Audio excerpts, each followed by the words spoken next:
Hi, everyone. My name is Katie Brumfield, and I am the Career Services Specialist at the Colorado School of Public Health.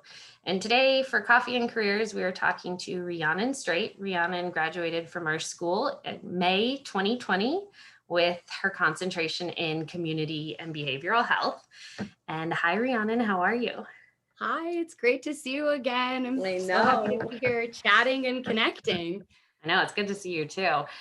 Could you start off by telling us currently where are you working and what your job title is? Yeah, absolutely. So I'm a behavioral health consultant with the Steadman Group. And the Steadman Group is a woman-owned consulting firm based in Denver.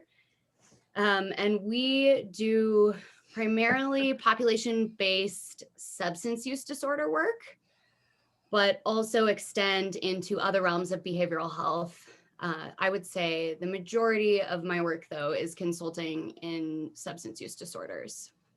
Okay. And what does that look like? I mean, what's like a typical day? Yeah, that's a great question. And I think let me first say my favorite part about this role is that there really isn't a typical day. And I still, having been there for over a year, a little under a year full time, um, I'm still learning what I do and the kind of like breadth of projects and work that we do. But I would say a typical day, I'm sitting here behind the computer. We don't actually have an office, so everyone's virtual. And we do a lot of facilitating of like large federal grants, specifically on rural opioid use disorder. So I'm typically having meetings with rural folks in Northwest Colorado or kind of all along the Western slope. And we're usually juggling, I don't know, maybe 5 to 8 different projects at a time. Wow. So I might be bopping around different Zoom meetings with different organizations, and then a lot of emailing back and forth. And then a good part of my day is still steeped in like research and learning. Oh, We nice. also write a lot of grants for folks, and that takes a lot of research to get the data and information you need to write the grants. Could you tell us a little bit about your career path? Like, did you have a background in consulting? Did you think you were going to do this when you started our program? Like, bring us I back. had no background in consulting. I had no idea where I was going to end up. And I kind of had an unconventional path to public health. So I'll try to run through it quickly for everyone. But I think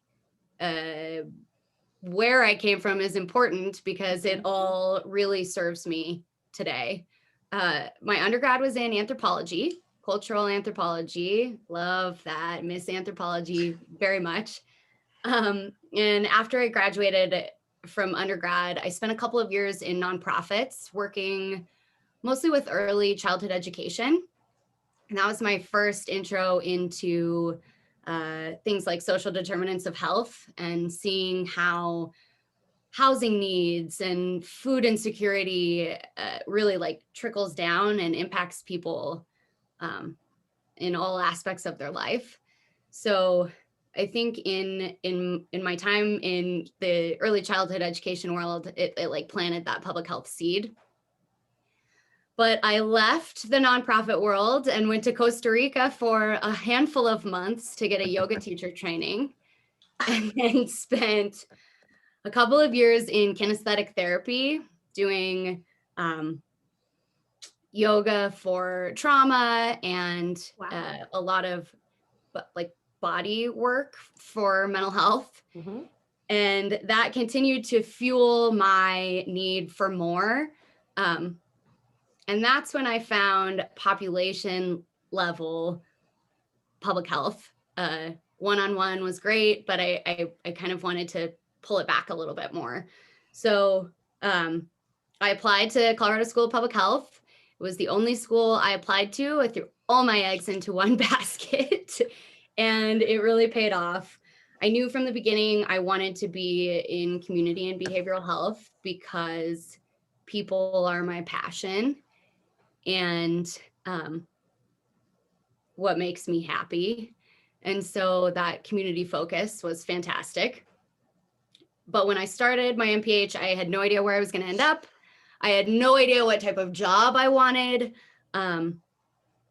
I don't even know if I knew what I didn't want in terms of public health. So through my grad program, I worked in the service industry, which I think was an incredible decision in retrospect. I often felt like silly sometimes in my MPH because a lot of other people had very public health oriented jobs that they were juggling while they were doing their MPH. But because I was managing and bartending and serving, I was able to really like pour all of my passion into school. And I started like putting my feelers out and talking to different folks, including you. And that's how I found the Steadman Group, actually. I think through you, Katie, but Probably. I applied blindly. They had like a writing audition to be a part-time grant writer with the Steadman Group. And that was the first semester of my second year as an MPHer.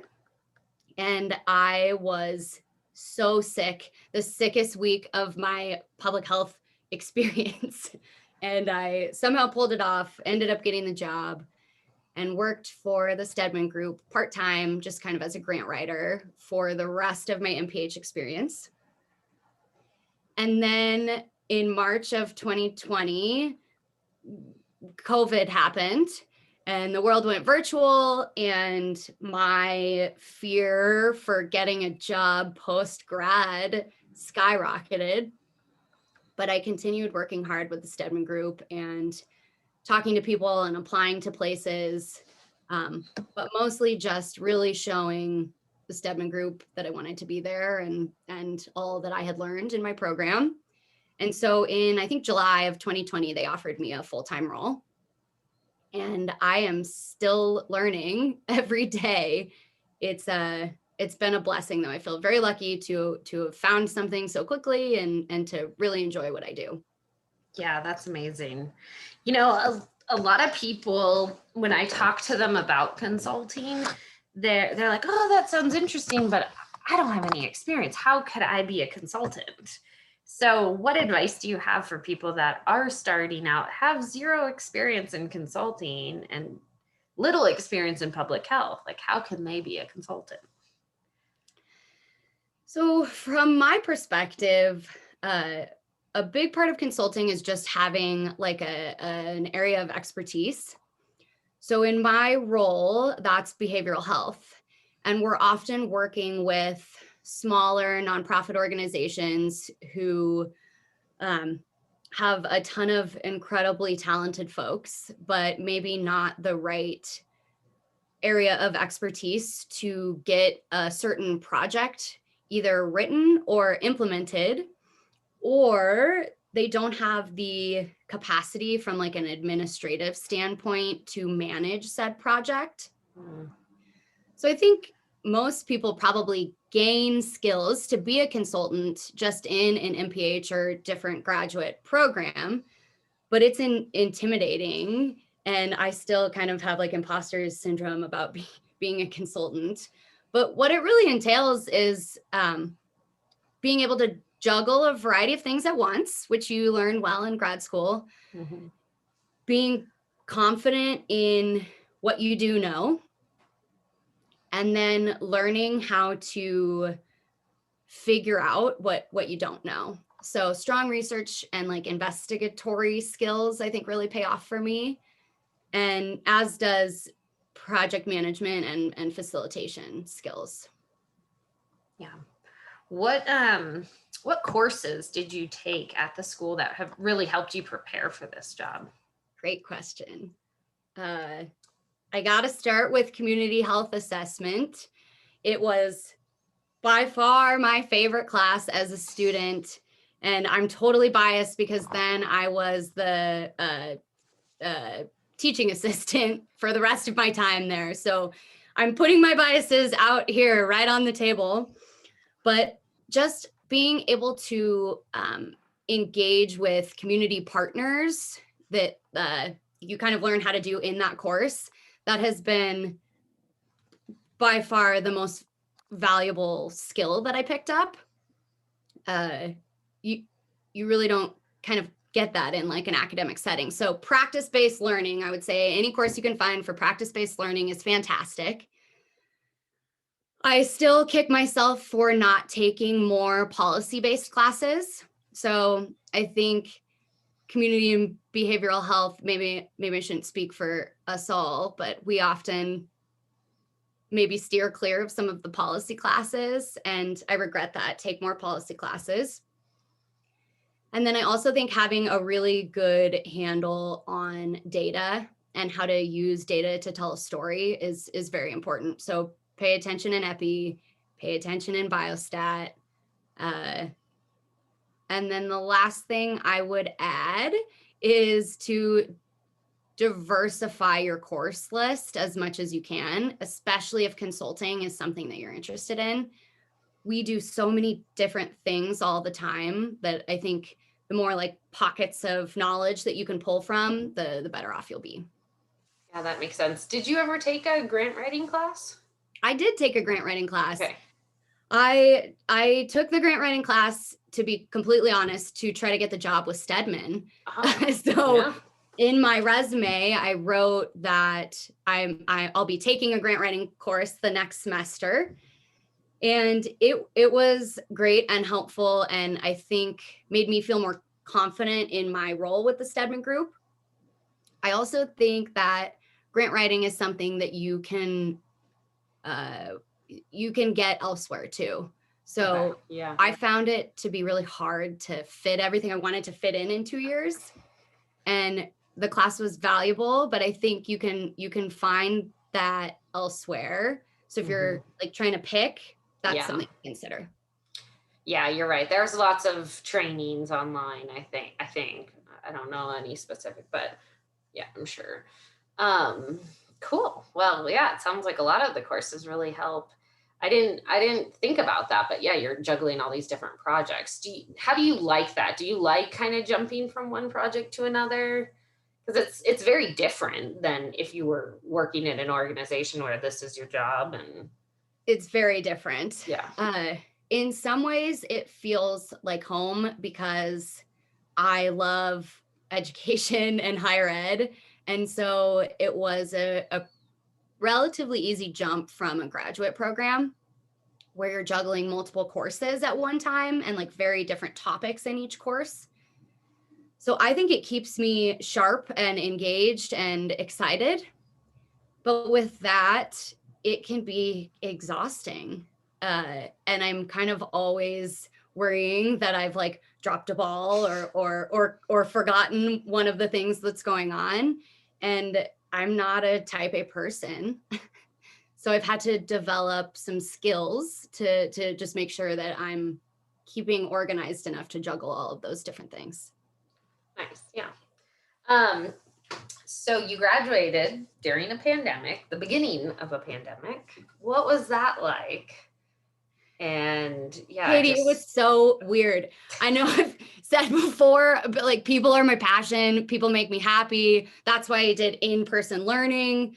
I was bummed. I was so bummed when we first pivoted to online learning. I also was really disappointed to not get to like celebrate all of the things with my friends and colleagues and professors. Shout out to School of Public Health for everything that they did to celebrate us nonetheless. But it was hard. I'm not going to sugarcoat it. I didn't like it and it was hard. But with that said, I think teachers did an incredible job of pivoting quickly. I don't feel like I like learned any less with the transition. I still was able to employ myself, and it was okay. I did graduate and turn 30 on the same day. So that was kind of an exciting way to seal the deal. Wow. Yeah, wow. All right. One last question. What advice do you have for someone that is interested in public health or interested in possibly consulting? Those are good questions.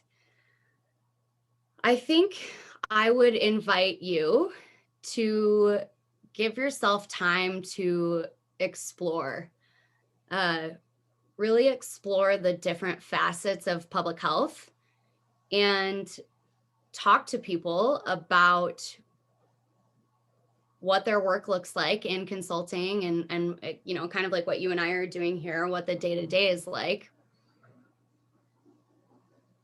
but also to remain really open to the opportunities that are going to fall in front of you just simply being a student at Colorado School of Public Health. I think the school does a good job of putting opportunities out there if you're seeking them. And because I was in the service industry and I didn't have like a previous public health lens, I was really able to dip my toes in the water of everything with a kind of open mind.